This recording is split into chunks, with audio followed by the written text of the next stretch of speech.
Hello and welcome back to our quinta. Welcome back to DJ Quinta in central Portugal. It's a nice and sunny, however a little bit chilly day at the end of February now, and we're very happy to be back here.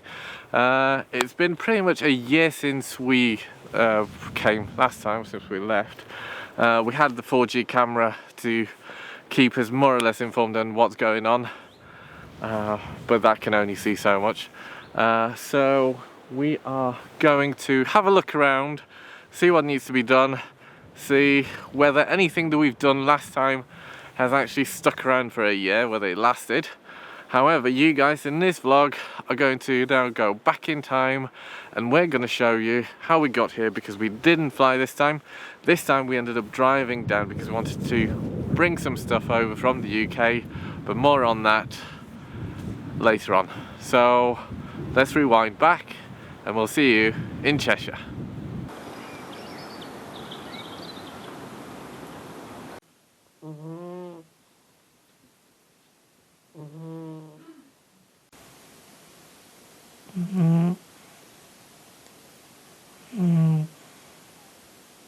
Just like I imagine most people do, over the years we've accumulated various things which are just of absolutely no use or very little use to us over in England, but they will come in very handy in Portugal.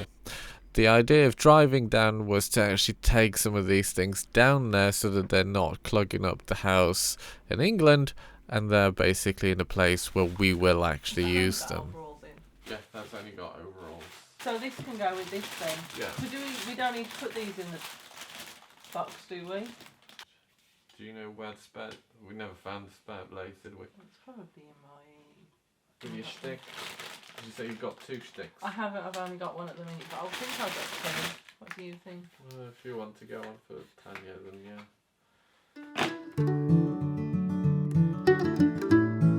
We left home on Friday, so whilst I was at work during the day, Joe loaded up the car so that when I get back we can just hit the road.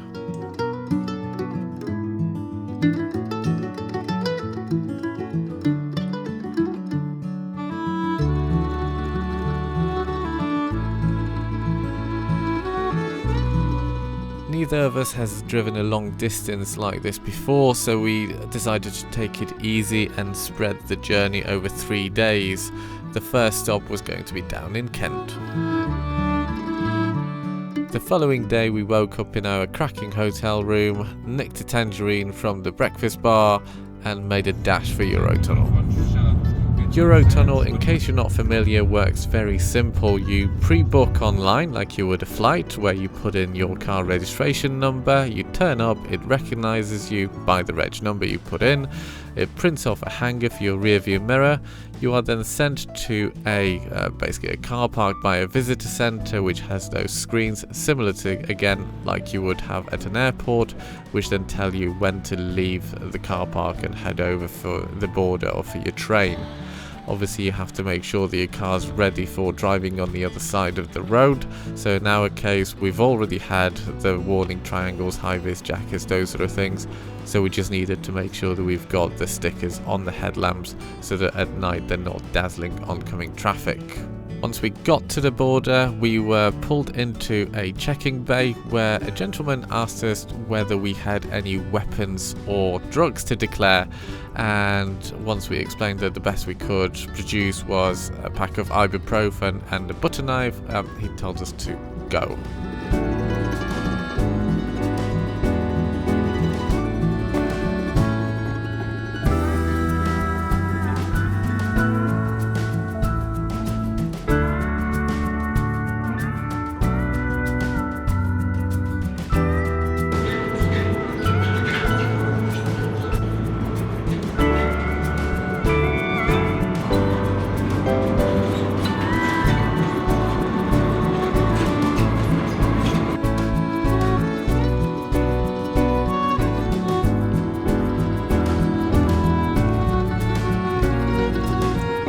And voila, 35 minutes later, you arrive in France.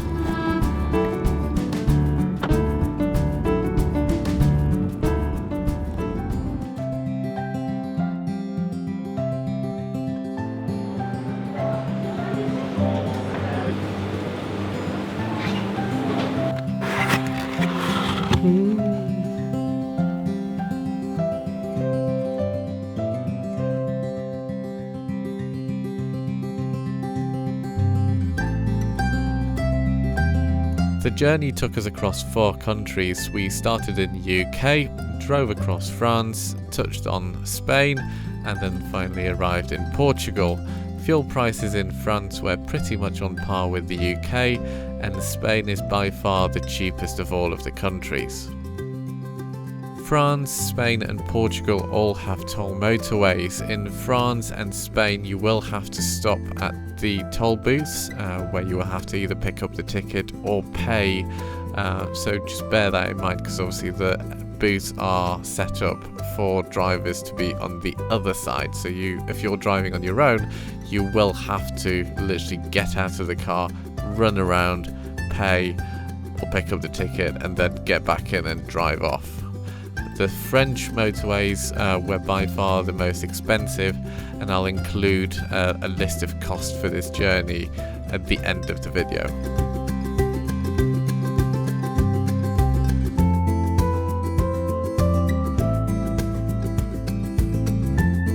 Eventually we arrived at our quality accommodation in France. That idea of coffee and tea making facilities was somewhat limited to a kettle, so bring your own mug I suppose. The following day we woke up, stole a croissant from the breakfast bar and made a dash for the border.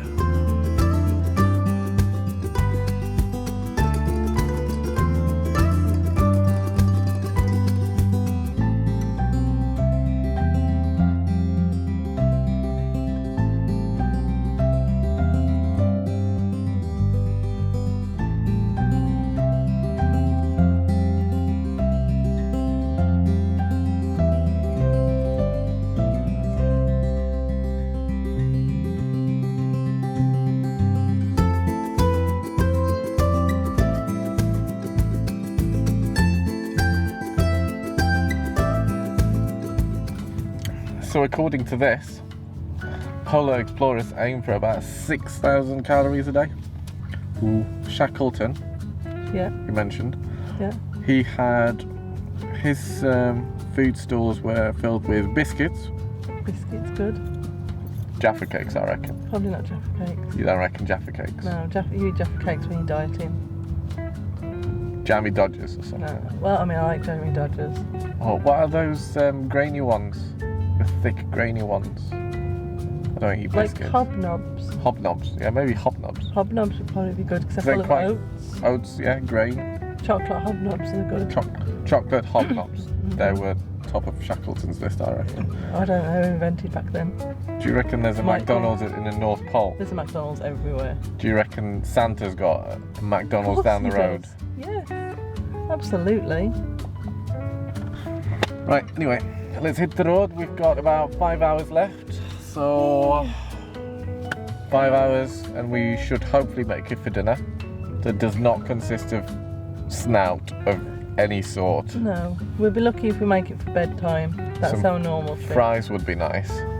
I've got pot noodle. Yeah, I've finished yesterday's pizza, so we haven't got that. There are probably 2 Milky Ways left. Oh, well. They're the bar things. Right, let's go.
Mm-hmm.